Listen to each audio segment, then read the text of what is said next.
یەکێک لە شاعیرە دیارەکان کە ئەویش تەڵعات تاهرە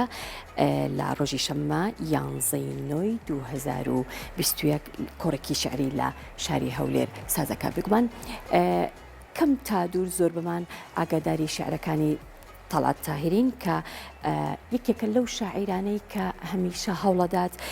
جیهانبینیەکی جوان لە لای خوێنەران دروست بکات ئەو گرنگی بە شتە بچووکەکانی شەیاد بۆ ئەوی کە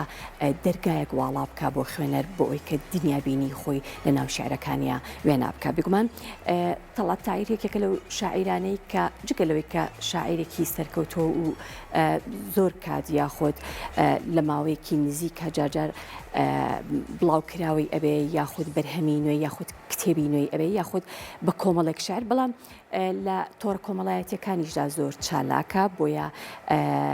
ڕۆژانە چەندین پارچە شعری کورت کە وەک شوناسی تەڵعات تاهیری لێ هاتووە بڵاوەکاتەوە. شعری تەڵعات تاهیر لەباری بچووکترین شتیشەوە دەدوێت بۆ خوڵقاندنی وێنەیەکی هونەری بەسوود سوودیش لە هەموو شەیەک وەرەگرێت بگومان شعرەکانی تەڵعات تاهیر لەباری بچووکترین شتەوە دوێت بۆ خوڵقاندنی وێنەیەکی هونەری سوود لە هەموو شەیەک وەرەگرێت و لێدانە لە سێنتەربوونی چەندین وشە کە لە فەرهەنگی شعری کوردیدا بۆنەتە ئایدیال.